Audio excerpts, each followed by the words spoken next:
As you are aware, the volume 2 of the Economic Survey 2016-17 was presented in Parliament today by the Honorable Finance Minister. To tell you more about this important document, we have with us the Chief Economic Advisor, Dr. Arvind Subramanian. He will outline the context and make a detailed presentation on the highlights of the survey. I extend a warm welcome to Dr. Arvind Subramanian. We also have his team on the dais, Mr.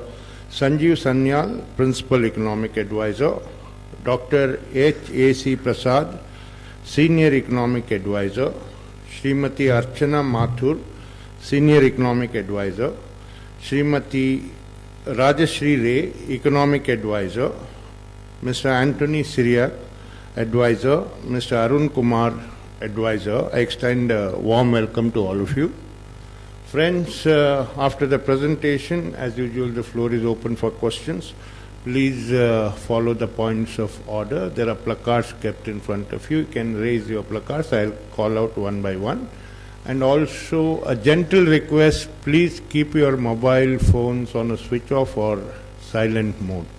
Thank you, and over to the Chief Economic Advisor.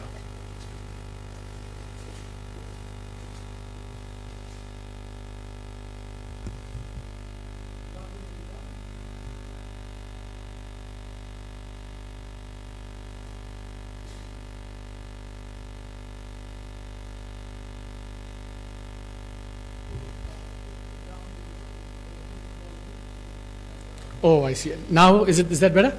Okay. First of all, welcome to everyone. Just wanted to check that we run through to 4:30, right? Which means that I don't know what your stamina is for getting bored. Parliament has just gotten over. So let's say we do half an hour, 35 minutes of presentation, and the rest for questions. Is that okay? Yeah? Yeah? So I take it that if halfway through I see you getting bored, I will rush through what I have to say. This is, as Mr. Narona said, volume 2 of the survey. Before I begin, I want to thank all those who have contributed to this. The Economic Division of the Ministry of Finance, the coordinating unit, all my colleagues you see here. Some colleagues are having a great time in Berkeley who are not here as well on training. They too contributed to it. I usually thank a lot of people, but this time I think that I want to extend special thanks for volume 2 to my colleague, new dream colleague Subhash Garg, for helping finalizing and shepherding this product to completion. I want to say that today volume 2 was tabled in both English and Hindi, but volume 1 a retranslation in Hindi was also presented, which was prompted by the fact that when volume 1 came out, the response was very encouraging, but there was also criticism that the Hindi translation was clunky, not colloquial enough, and not as accessible as the English language version. There were two alternatives. Either I could have learned Hindi, or we could get a retranslation done by someone else, and we chose the latter. So that too has been tabled today, and for those of you who want to read that again, please go ahead and do so. Now, obvious question, why volume 2, why now? So if you think about this, before this year, there were, in the last 3 years, 2 volumes used to be released. Volume 1, analytical, forward-looking, policy and ideas-oriented. And Volume 2 featured this sectoral review and included historic data. That, because the budget calendar was advanced, what we decided to do was to split it into 2 volumes. Volume 1, the forward-looking one, came out the day before the budget. And now we're releasing Volume 2, because now it covers the entire period of review, whereas when it used to come out earlier, it only covered 3 quarters. So that's partly why we've done this way. And I want to emphasize today a kind of historic achievement for which the staff of the Economic Division really needs hearty congratulations and thanks. For the first time, statistical appendices containing all the historical data are being provided online as Microsoft Excel files. So people all over the world, all over India, if you want to do research, go and check up the data. You will now have accessible, easily accessible, historic, lots of data as well. And I really want to congratulate my colleagues for this, new kind of landmark that we've achieved in the survey. I don't want to go bore you to take you through all the boring details of Volume 2. There are 10 chapters. I would urge all of you to read them very carefully. It's a lot of hard work has gone into it. There's lots of interesting reading. Today I can't focus on all of them. I'll focus on what I think you'll be very interested in, hopefully, and cover that ground. But I do want to say one or a couple of things here. There is an Appendix 3 on how real GDP and real GVA are calculated. As someone who's kind of had to, work with GDP data carefully and given all the kind of questions that have been raised, I would urge all those watching that this succinct compilation of how the GVA are compiled in India is really terrifically useful to anyone who wants to understand what's going on. What are the indicators used for every sector? What are the data sources? And the perennial doggy question of what is the deflator, what is real, what is nominal, how do we go from one to the other, is really very nicely, cleanly explained. I would urge all of you to read that amongst everything else we've put out for you. Now, what is the outline for today's presentation? I think it's going to be in 3 parts. Part 1, the encouraging developments which augur well for the medium term. Second, the deflationary impulses in the near term, especially for growth, and the big challenges that they pose. And the last part of my presentation is going to be on outlook and policies. I want to warn you in advance that today's presentation, I'm going to be more a kind of boring professor than a kind of maverick policy economist, because one of the things I do want to emphasize, something that I've keep saying, is that one of the jobs of the Economic Division and the Chief Economic Advisor is really to help all of us think through the big macroeconomic policy issues. And, there are things that I'm going to take you through today which I certainly learned as we, wrote this, and I hope all of you will benefit from that as well. There is new analysis and insight. Of course, there are also policy implications. So don't just focus on the policy implications, but also on, how to think through some of these very new and difficult issues as well. Okay, what are the encouraging developments in the short run? I think there is really rekindled optimism on structural reforms, and just to give you a sense of what they are, let me come to that. I think that's, I'm going to take you through 3 or 4 big items that I think has rekindled optimism. Second, I think this is something that's becoming more and more clear to me over the last 2-3 years, but now certainly, that we are possibly have seen a regime shift on macroeconomic stability. I mean, I think that macroeconomic stability, especially inflation and the external balance, have become entrenched, which really augurs very well for medium-term growth in India. Then I'm going to take you through demonetization. Remember, when Volume 1 came out, we said there are long-term benefits, there are short-term costs and impacts. Long-term, too early to tell then, but today I can provide you some provisional update on both the long-term consequences and the short-term costs. The other development, which I don't know whether it's encouraging or mixed, is about the financial market confidence and exuberance, which I'll spend a little time. And then we will go to the deflationary impulses and so on. Now, in terms of the encouraging developments, first bullet point, as it were, is really a series of structural reforms that have very positive medium-term consequences. Everyone knows about the launch of the GST. I have a personal stake in it, so maybe I'm a bit biased on this, but it's really a game-changing reform, as we've all said. It's an astonishing feat of politics, administration, and technology that we write about in the survey. We should read that. But there's so much to be said on the GST, but there are two new things I want to say which are very encouraging. First, I think it's fair to say that the implementation so far has certainly exceeded my expectations of what we thought the glitches would be. One. Second, a hot off the press piece of information, something that's very encouraging is that as of today, there are 13.5 lakh new registrants in the GSTN. Now, we did some preliminary work based on the first 5.5, 6 lakhs, and the potential addition to the tax base from this could be quite substantial. So it's very encouraging early signs on the GST. Of course, we've had glitches, Surat, textiles, etc., but I think we're working through that. And of course, in the medium term, as I've emphasized several others, we need to improve the GST both in simplifying the tax structure and in terms of especially expanding the base to include all the things that are still not within the GST.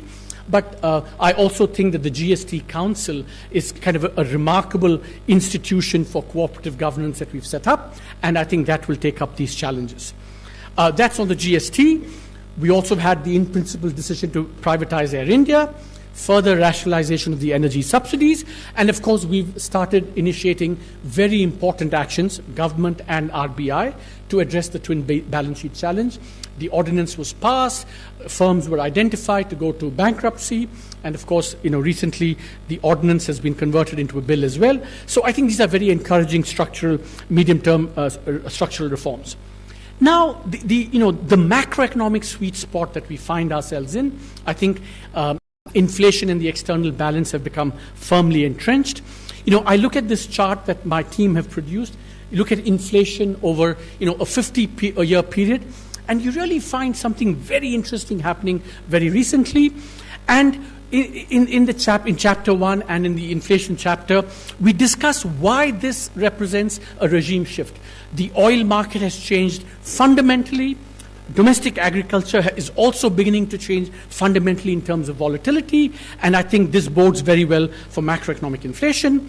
And so I like to say that this regime shift is thanks to the government, the RBI, and technology that we're going to get this macroeconomic sweet spot for a long period of time. Just as an aside, on the oil market, if anyone tells you lazily that, oh my God, geopolitical risks might affect oil prices, stop them in their tracks and say, no, things have changed because of technology and so on, and the oil market, and therefore domestic inflation in the external account are, I think, going to be quite different structurally going forward. Now, I said demonetization, long-term benefits. This is still, long-term is still, we're going to see what's going to happen over the next 1, 2, 3 years. But we do have some provisional new information. And there are three potential benefits in the long run for which we can see early signs.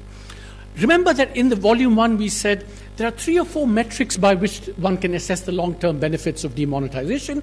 First, cash. Has cash come down in the economy? And the chart on the left shows you the cash, where we are today, and where we might have been without demonetization. And it turns out that conditional on things stabilizing in terms of the demand for cash, which they appear to be, we seem to have achieved a 20% reduction in the equilibrium cash holding, which means that the cash to GDP ratio has come down by about 1.6 percentage points. And this was one of the objectives of demonetization.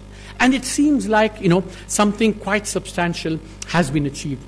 20% reduction in cash relative to what might have been. So this is, one of the first benefits. The second is digitalization. I mean, that was one of the objectives of demonetization. And here are charts showing digitalization for 3 categories of users.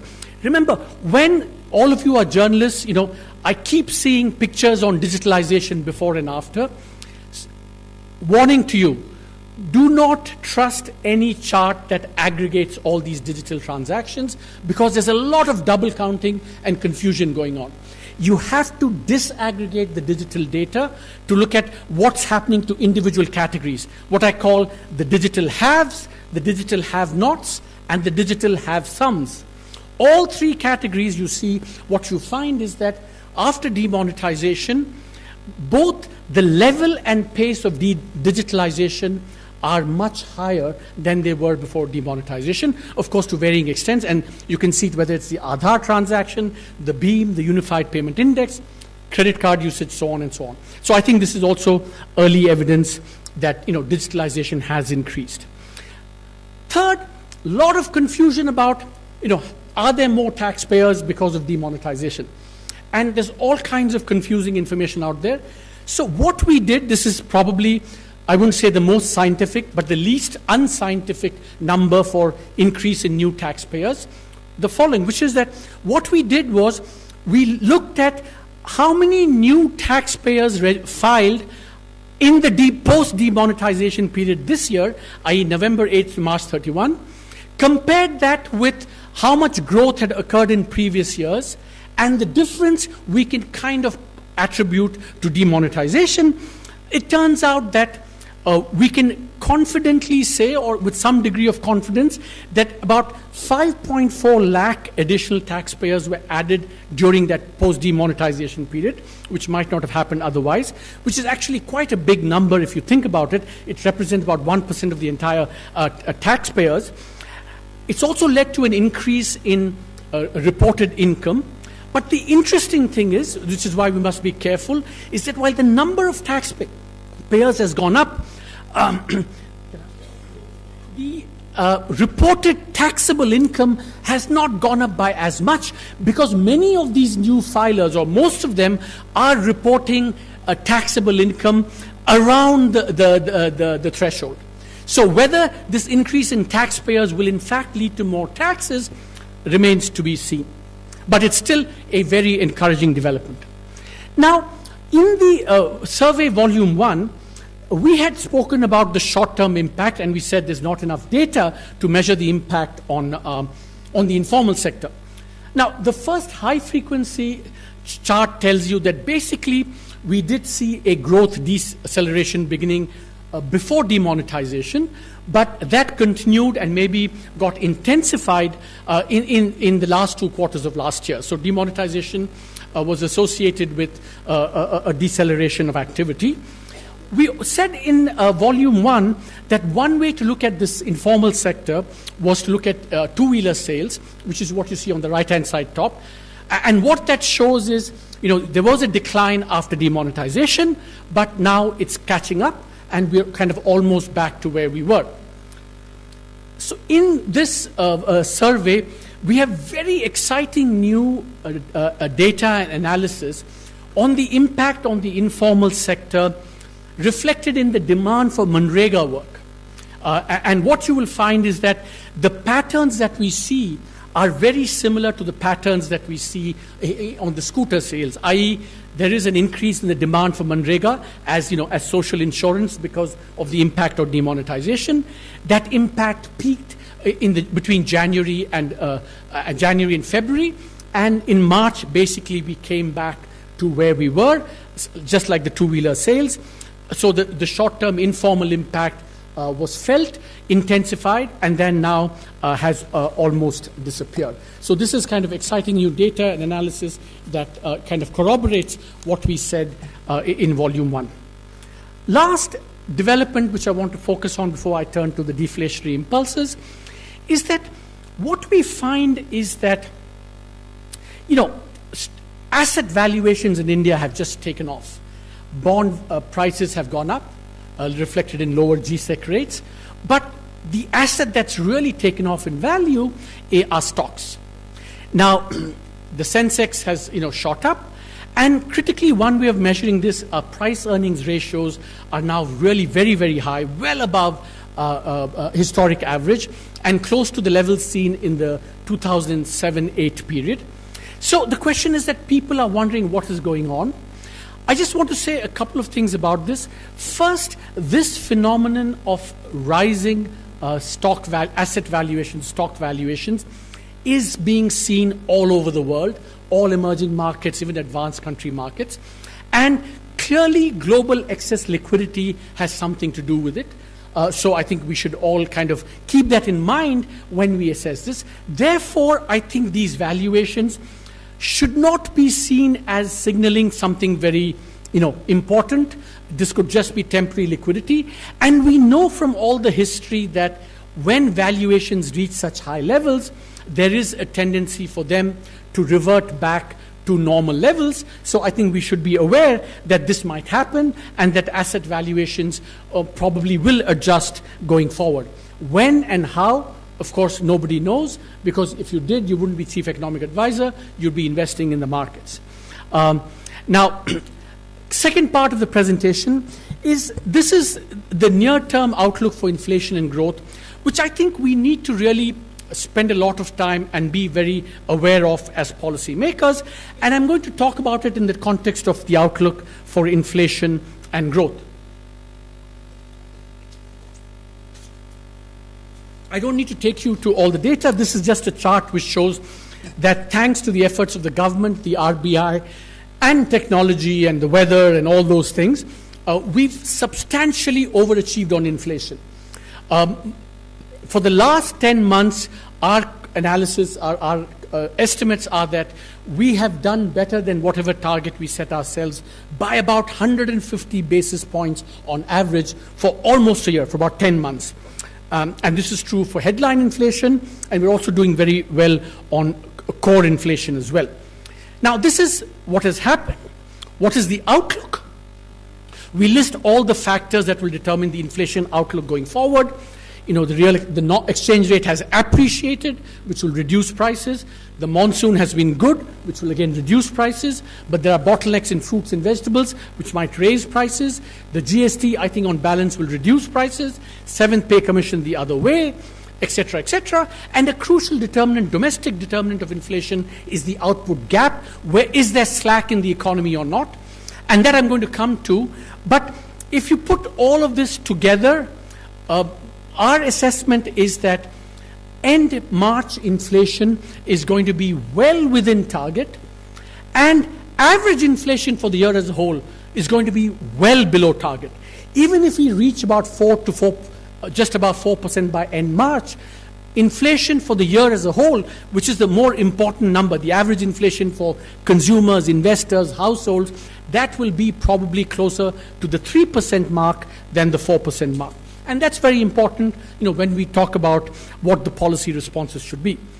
Now, similarly on growth, we know that there's been an across-the-board deceleration in real activity since the first or second quarter of last year.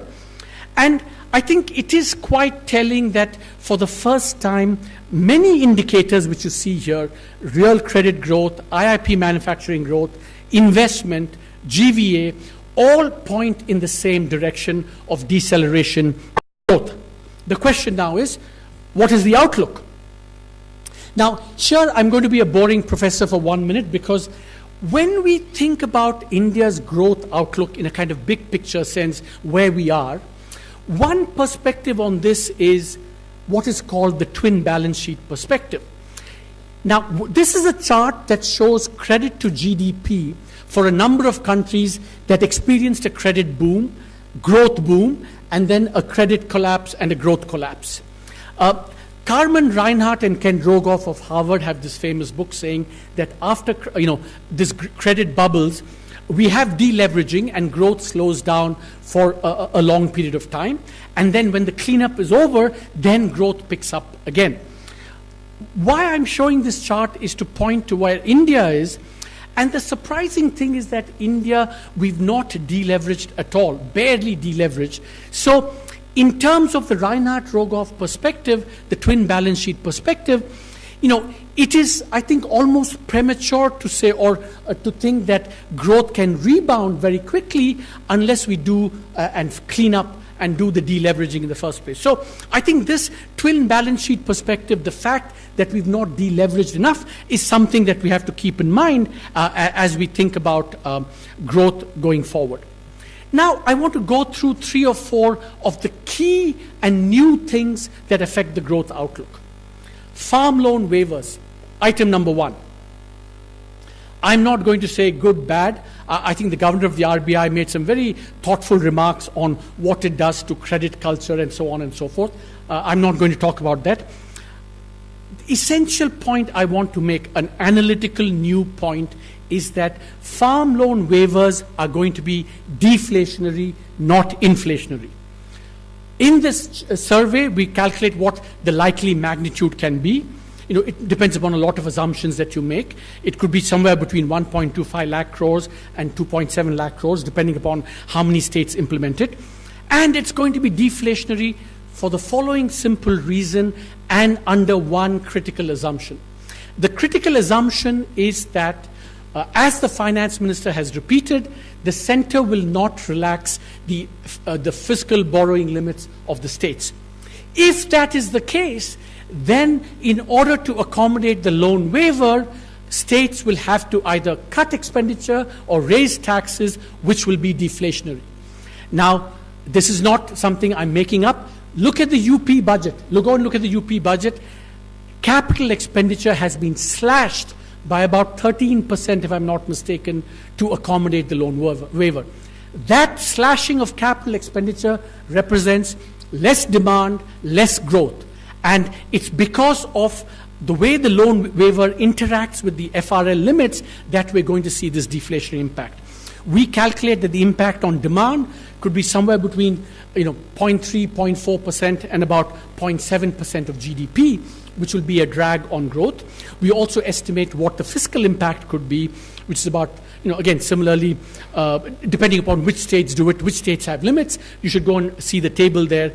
I mean, there could be some impact on aggregate state deficits because those that are already at the limit, they cannot expand their deficits. Those that are not at the limit can use up the space to expand their deficits, and that's why aggregate state government deficits could increase marginally as a result. But the farm loan waiver is going to be deflationary, exerting a drag on growth in the short run, is what I want you to take away. Similarly, I think that another drag on growth in the short run is the rising stress in the power and telecommunication sectors. These are just charts that show you how much of the debt is getting, exposure is getting increased, and how it shows you both the profitability of these sectors in the aggregate and what the impact on the NPAs could be eventually. The key point here is that this is stress is rising, and what is interesting is that in both these sectors, stress is rising because they're experiencing shocks which actually are going to have positive impacts. In telecommunication, we know that there's a new entrant which is reducing prices to consumers. In the case of power, there's a renewable shock which is going to be very good for climate change, global warming, etc. But in the short run, both are going to have an impact on balance sheets of companies, and hence on demand, and hence on growth in the short run. Agriculture, again, we've seen a lot of stress. I think what people need to understand about this bout of what's been happening in the agriculture sector is that there is a puzzle going on, which is that we are seeing reduced farm revenues in the non-cereal crops despite a good monsoon. And that's the puzzle. If you look at the last 3 years, when there is a good monsoon, what has happened is output has gone up, prices have come down a little bit, but revenue has gone up. Similarly, when output has come down, revenue has come down. This is the first instance, or in recent memory, where you've had good output, good monsoon, and despite that, revenue has come down because prices have come down by a lot. And that's a bit of the puzzle. Why did prices come down so much? Is it because of some policies that restricted the access of farmers to where they could sell?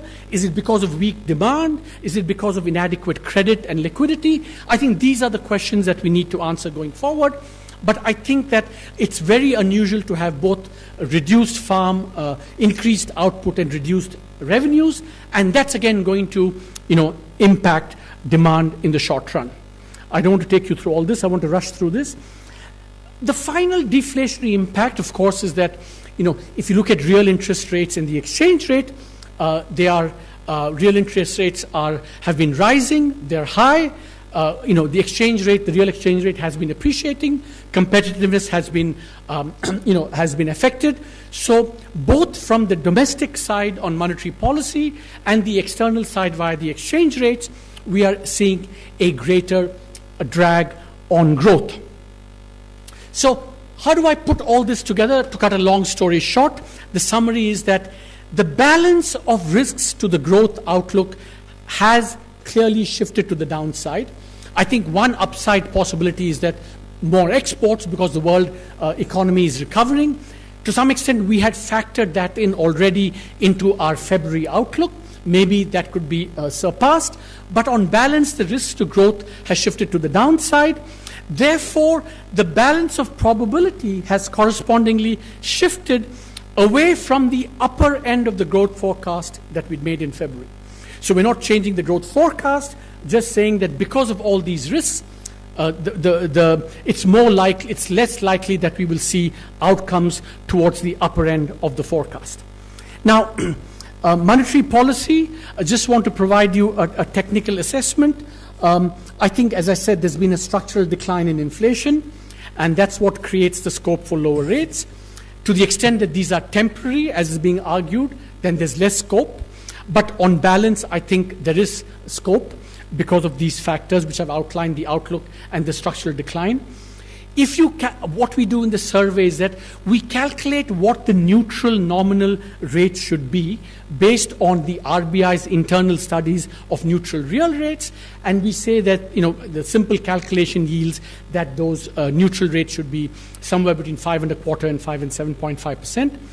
But here's what I think is something new I would like to say, is that when thinking about this from a technical perspective, the Taylor rule is a very nice way of trying to understand this.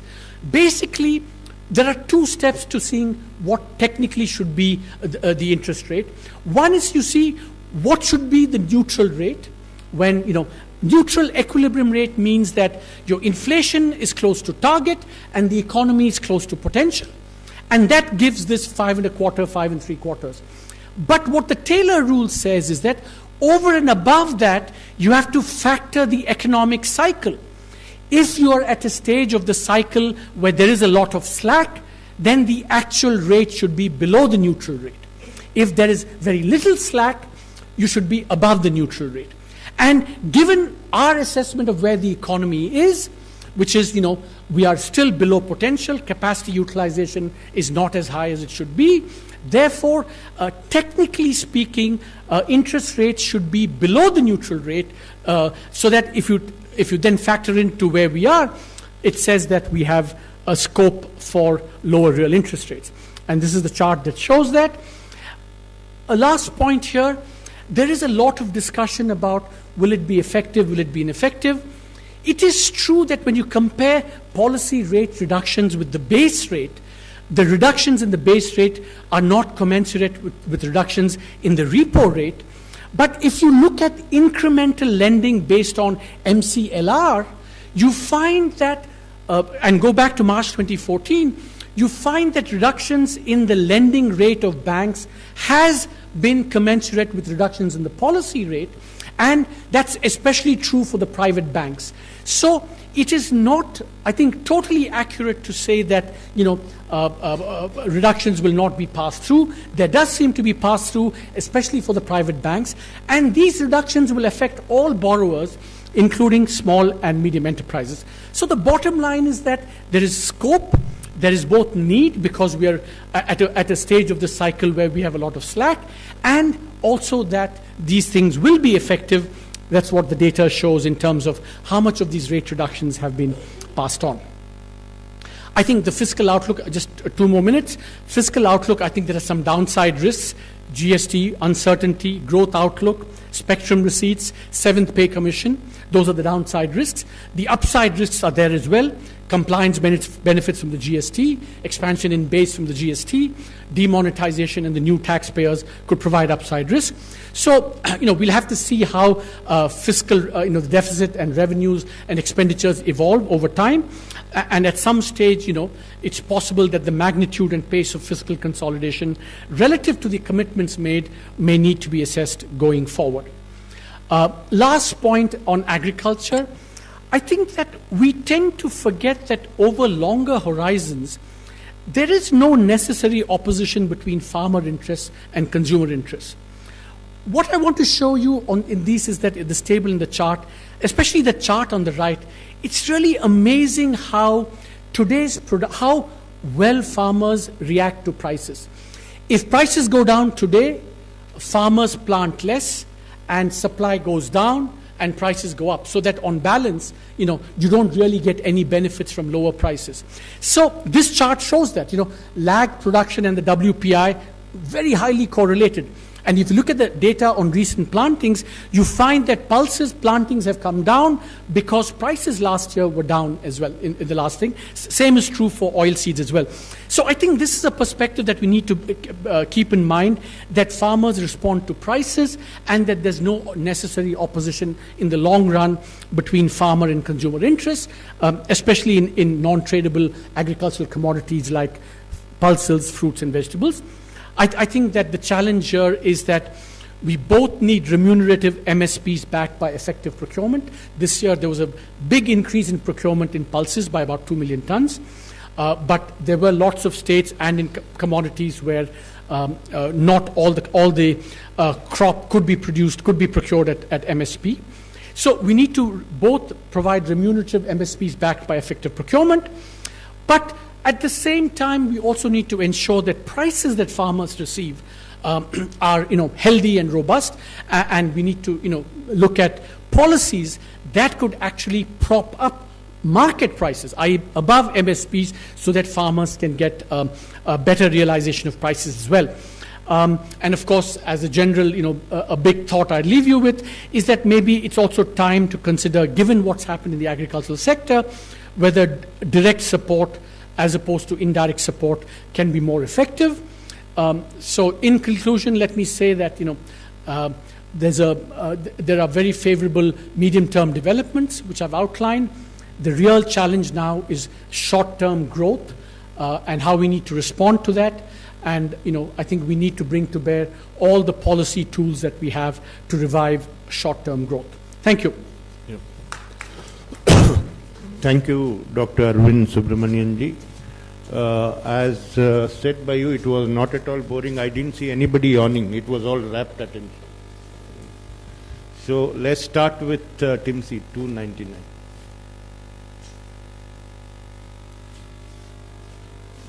Timsi Jaipuria from CNBC TV18. So very clearly, one thing that came out from your presentation, that do you still feel that 7.5% growth is too ambitious, as the risks are more towards downside rather than what you said, the only upside is from exports? Do you think 7.5% is too ambitious? See, remember, it's also, first of all, I think we have to think in terms of probabilities than, point outcomes, We've given a range because there is a lot of uncertainty. But what we're saying is that the balance of probabilities has shifted. So it's less likely than before, in my view, that we will reach the upper end of the range, unless, and of course it's also conditional on policy. If, for example, we can implement policies that can revive growth, whatever, monetary, fiscal, agriculture, then we can hope to go back to the upper end of that range. Yes, yeah. Siddharth. Sir, you've suggested a reduction in the rates. So should the government make the first move through a sharp reduction in small savings and other rates? And in this falling rate environment, how would you suggest that the interests of a lot of senior citizens, etc., who depend on deposits are protected? Yeah, see, this is I'm glad you asked that question, especially the second one. There's a very simple answer to that question, right? Which is that if you do not and you should not suffer from money illusion, what matters, if real interest rates matter to borrowers, real deposit rates matter to savers. If inflation comes down, then, because remember, any saver has alternative uses for his savings. And the way to think about it is, what are the real returns to that? So, if, for example, your deposit rate is, say, 7% and inflation is 3%, and then if inflation goes from 3 to 1%, that 7% is really worth a lot. So it is not right to say that reducing nominal rates will hurt savers if all nominal rate reductions are doing is to track inflation declines, because that's also benefiting savers. Yeah, Sir, my Lakshman. Yeah, on the small saving, I think the government has taken decisions on that. I think, government policy will be to, keep in mind, what they're doing for small savers. But I don't think at this stage that is what is critical to the whole monetary transmission and so on. Sir मैं Lakshman CNBC आवाज़ से, demonetisation पे आपने काफ़ी ज़्यादा विश्लेषण किया है। इस नोटबंदी को आपके इस विश्लेषण के बाद क्या माना जाए? सरकार अपने मकसद में नोटबंदी के दौरान 100% सफल रही, 50% सफल रही, इसकी सफलता का आकलन कैसे करेंगे आप? देखिए, आप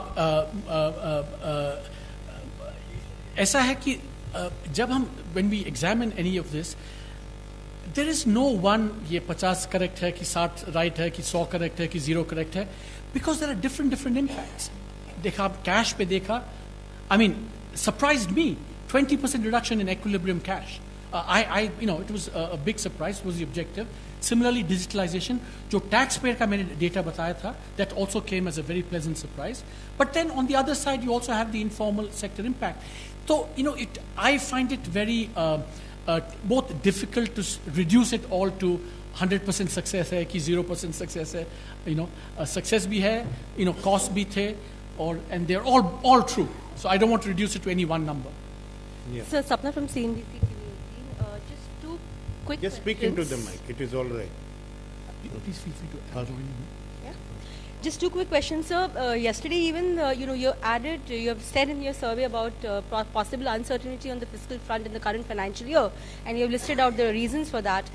Yesterday the dividend announcement by RBI has also seen a sharp reduction. 58,000 crores was the estimate, come down to around 30 odd is what we are looking at as of now, though we don't know, what if they revise the number upwards sometime down the year. So that's one, sir. Any concerns on that front? Does it really paint towards any kind of a fiscal worry down the line? Because right now revenues are okay. And sir, one quick question on the growth front. Your survey has also sounded out alarm bells on the farm loan waivers, and you have said somewhere in the first chapter itself that possibly 0.3% will be affected in terms of the GDP forecast in the current year. If this really goes forward. So can we look at some kind of an estimate on the GDP number for the current year from you? Yeah. On the first question, remember that the RBI dividend has come down, but is in line with what was budgeted. So in that sense, it doesn't represent something new. It's in line with the budget. Yeah. Break up, so it's around about 3,600 as of now. Yeah. I mean, do we expect some revision upwards probably then? I mean, those are but the key thing, the question you're asking is that, is this a fiscal shock? And I assess shock relative to what we budgeted, and I think relative to that, there's not been, as far as I know, any shock. On the second, again, whether you want to say I'm alarmist or not alarmist, that's for you to, all the adjectives are for you to use. But this is just a simple macro calculation of, if you have loan waivers, what happens if the FRL kicks in? By definition, it's going to be demand contraction, and we estimate that as this. And that's the reason why we're saying that the balance of risk has shifted to the downside. Yeah. Sir, Arup with Business Standard. You, in your survey, in today's survey, you spoke about how some social policies and social trends are impacting certain sections of the agricultural society. So is that are you clearly they are talking about the the anti-cow slaughter rules and the atmosphere of fear through Gaurakshaks and all that. And secondly, sir, even after the Monetary Policy Committee's recent 25 basis point cut, you have still made a case that there needs to be further monetary easing. So ideally for this fiscal year, how many more basis point cuts do you think we can go for? You're very mischievous. You want to get me into trouble on both scores. On the first one, I will say that the expert on the subject is now attending classes in Berkeley. So unfortunately, he won't be able to respond to that. I can certainly ask him to get back to you on the first question. On the second question, look. The Secretary of Economic Affairs clearly said that after the thing that we positively support the cut, but also saying that there's convergence for more. So this is a technical assessment which says what could be the potential scope, timing, magnitude, all of that is up to the Monetary Policy Committee to decide. Yes, sir, आपने नोटबंदी की चर्चा की और short term cost की बात की, आपने इनफॉर्मल सेक्टर के इम्पैक्ट की भी बात की। एक जो आलोचना सबसे बड़ी है कि नोटबंदी की वजह से काफ़ी रोजगार चले गए हैं, इसका कोई असेसमेंट हमने इस सर्वे में वॉल्यूम 2 में नहीं देखा है। ये हैरान करता है। क्या ये माना जाए कि इसका कोई असर रोजगार पे नहीं पड़ा है? देखिए, मैंने पहले भी कहा था कि as it is, our data on the informal sector is quite poor. और जहाँ से हमारी employment की data है, that's even more we're still making, and that's why Dr. Panagaria has headed a committee to talk about employment. So it's actually very difficult to do that. I thought you were going to pay us a compliment saying, wow, even though there was no data, you came up with a very new and ingenious way of actually measuring the same thing. So I'm disappointed that you didn't give me a compliment and are criticizing me instead. Sir, I'm Shomik from The Week magazine. Sorry? Shomik from The Week magazine, sir. Yeah. So I have two questions. One is related to any reflection the survey has on agriculture, cost of agriculture. That seems to have gone up, cost of agriculture. Cost, meaning prices, you mean? No, sir, the cost of agricultural inputs. Inputs? Yeah. Like what? Like the fertilizer, the seed, and insecticide. Fertilizer, the GST rate has come down, my friend. I think, see, remember, oil, energy prices have come down. Fertilizer prices after the GST have come down as well. So if anything, it's going in the other direction. So I'm not sure why you say input prices, costs are going up. Sir, second thing is about what do you think will be the GST impact on exports, if there is any reflection on that? Yeah, I think that's a very good question. Huh? A very good question. You see, remember that in the old system, we had elaborate drawback, right, in order to offset the embedded taxes on exports. So, for example, in June of 2016, we had a package for clothing, part which increased the drawback, part of which was in order to offset the impact of state VAT embedded in exports, right? The beauty of the GST is going to be that because we're going to zero rate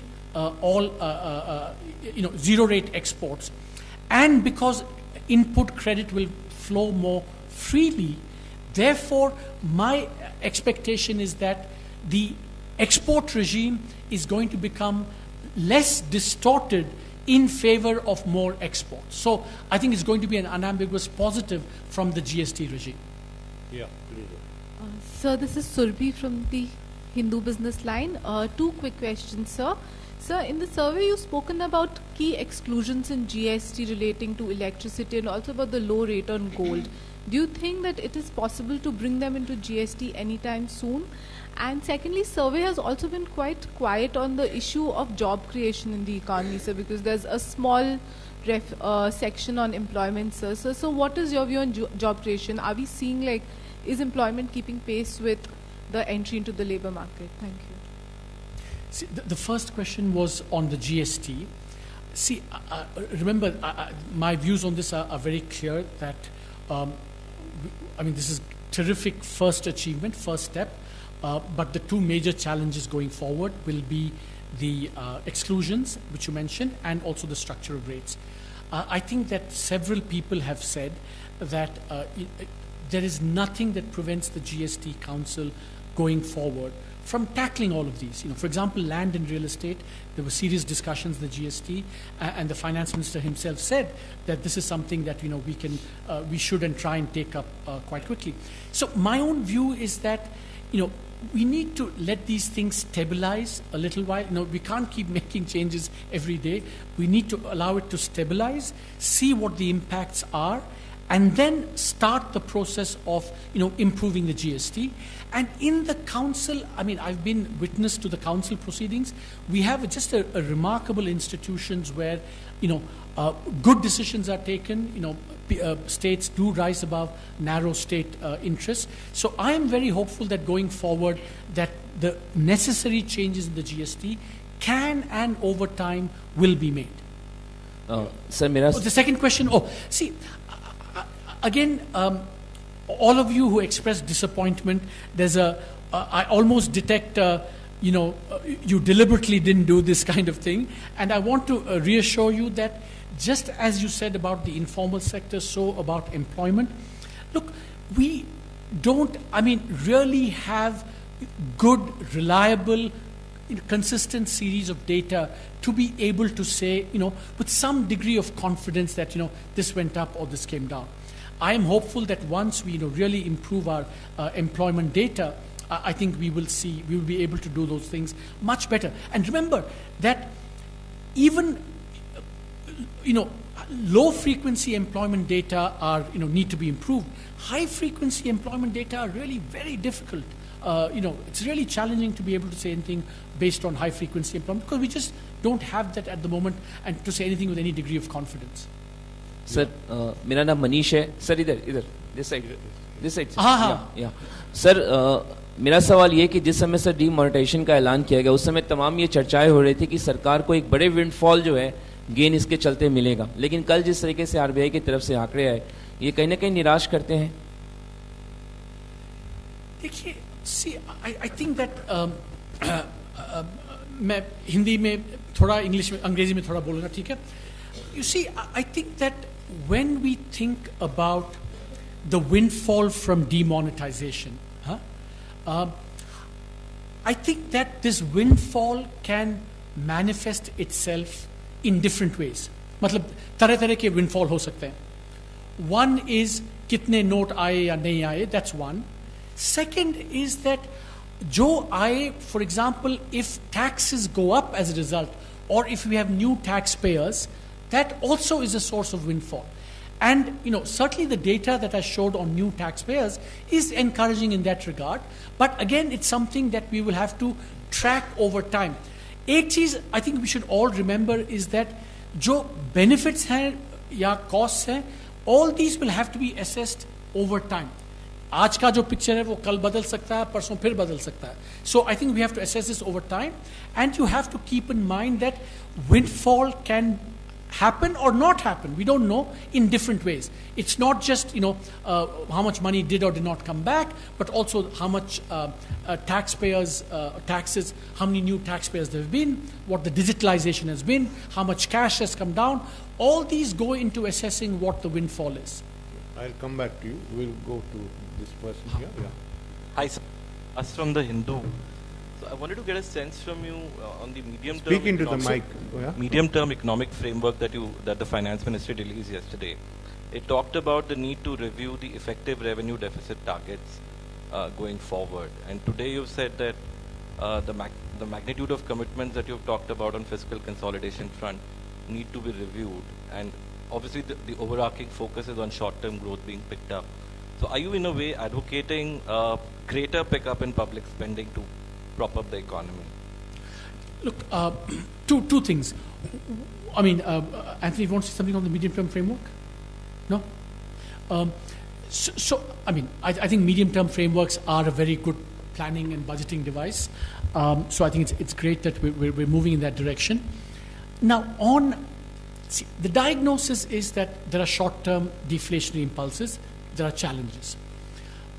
we need to do all that we can. And I think certainly a big policy lever that we have and that we have set in motion is the actions to address the twin balance sheet challenge via the bankruptcy thing, because that's what will clean up balance sheets, create demand, create the supply of credit, and so on. And then we have other levers, monetary policy, fiscal policy as well. Now, all of these come with benefits and constraints. Monetary policy has its own constraints, fiscal policy will have its own constraints. But I do think that the one thing I would say is that if we get a fiscal bonanza based on GST revenues, I certainly think we should think about spending that consistent with our deficit targets and deficit objectives. Yeah, Madam. Hi sir, this is Audrija from ET Now. I have two questions. I think in your survey you made really clear that private investment is still subdued, credit offtake is low. So that we haven't found a solution yet. It's almost like the issue of the private sector, banks, NPA stress. It's been going on, and finally an ordinance has come, but a real solution hasn't been discussed or debated yet. And my second question is that a lot of positives when it comes to GST has been written, but is there an estimate of what kind of revenue do we see once we see the numbers coming in owing to GST, considering the fact that maybe the finance ministry is also a little troubled about how much compensation they might have to pay the states, and whether with the cess coming in, they'll be able to reach that level. So is that, those two questions, those are real concerns, and what kind of solution can we see? See, on the first question, to say that we haven't discussed the solutions to the twin balance sheet problem, I think that we make reference actually in the monetary chapter to what actions have been taken on the whole bankruptcy thing and where we stand. Clearly, it's too early to assess the outcomes of these things because these have just been started. So, you don't have a track record or data to say whether it's, how much it's working, how much it's helping, so on. So these are things that we'll have to do, over the course of the next few months, and then we'll have more data to assess that. On the GST, remember that the first, you have to be very clear here. The first set of GST, revenue filings will come end of this month, right? Then remember, the invoice matching begins afterwards. So to say, to get some plausible, confident assessment of what the GST revenue impact will be, will again take time because it's a new system, by definition. And I am very optimistic about the invoice matching, but that's going to start later. So we'll have to see. But the early evidence on the new registrants is certainly a positive sign in terms of what it might do to the tax base. Yeah, please. Good evening, Sunny Verma from the Indian Express newspaper. Sir, towards the end you spoke about need for direct support to the agriculture sector. So can you elaborate, are you talking of doing away with MSP or other subsidies in the agriculture sector? And second question is, the 5.4 lakh new taxpayers that you identified have been added due to demonetization. They are almost paying negligible taxes, as you argued. So the expansion is in the tax base. Has that been more of imaginary than real? See, I think on the second question, look, it's real in the sense that, remember that, and this is one of my favorite topics of, in my research as well in economic development, that when you think about economic development, a key feature of that is more and more people becoming part of the tax system. So you get a lot of gains just from being in the system because you feel you have a stake, you want to hold government accountable, and so on. So the fact that there are more taxpayers is not imaginary, it's very, very real. The second thing is that, will they actually start paying taxes? One kind of slightly cheeky thing to say is that, as inflation keeps rising, a nominal tax means that, you do nothing, more and more people will come into the tax base automatically. So I think that's going to be a benefit over time. So it's not imaginary at all. Maybe, it's not as rapid as we should have it, but over time it will have clearly benefits. And so, to me, it's almost as important to get people into the tax net and filing as it is, for them to pay tax, because that will gradually happen over time. Your second question was on agriculture. I am not saying anything with any degree of, strength or anything. I do think that we need to reflect on this, is that, I gave a lecture, I would love you to go and read it, my National Academy of Agricultural Sciences lecture on agriculture more broadly. I think that in India we have, what I call two agricultures, an agriculture that we love too much and an agriculture that we don't love enough. I think we love the cereals too much, we love pulses, fruits and vegetables not enough. And I think that, therefore, we need a broader reassessment of, what are the policies that can really, boost agricultural farm incomes that, the objective that the Prime Minister has set. I mean, it has to be more procurement, better MSPs, it has to be better prices, but in the policy mix, we also have to ask whether, some forms of direct support could be part of the policy mix or not. I think it's a good time in the context of all this farm stress, especially because this farm stress has happened, as I said, the puzzle, at a time of plenty. When there's scarcity, there's farm stress, you know what's going on. But to have this at a time of thing, we need to then carefully think about, how we should, think about agricultural policy going forward. Yes, yeah. So this is Mahua from Hindustan Times.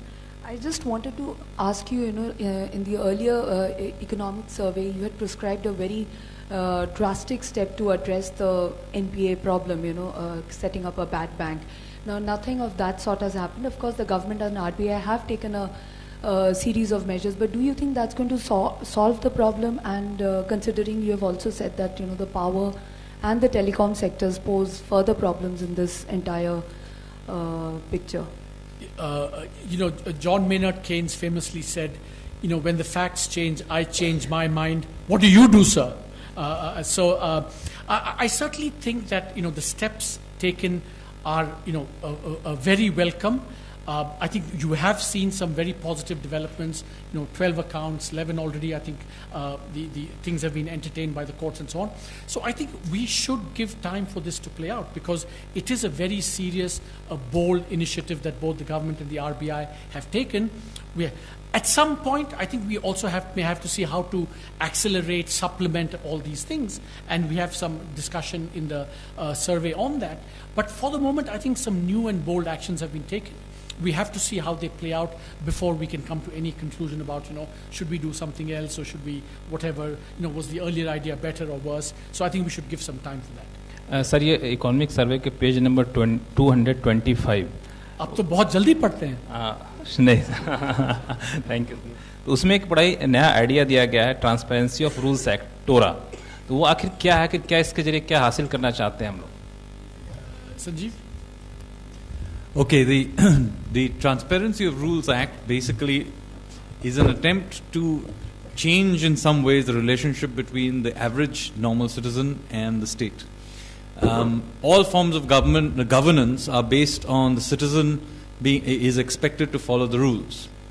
Unfortunately, in India, for a normal citizen, very often the rules are not so transparent. We don't know what rules we are supposed to, the average citizen is expected to follow. Now, when I'm saying rules, I do not mean the grand laws that are debated in Parliament or in the assemblies. These are the administrative rules, procedures, forms that you as a citizen have to follow. So what this proposed act is that it asks for a legislation that will do the following three things. First is that we expect every department that has a citizen or business-facing interface to put all the rules, procedures, forms, and other things onto a website. And once that department is declared TORA compliant, what happens is that only the rules that are on that website are considered the rules. So for whatever reason, if the department happens to have left out a certain rule, the citizen will not be expected to follow it. Now, this is actually quite a big step. Basically, it changes the asymmetry of information between the citizen and the department. That's one.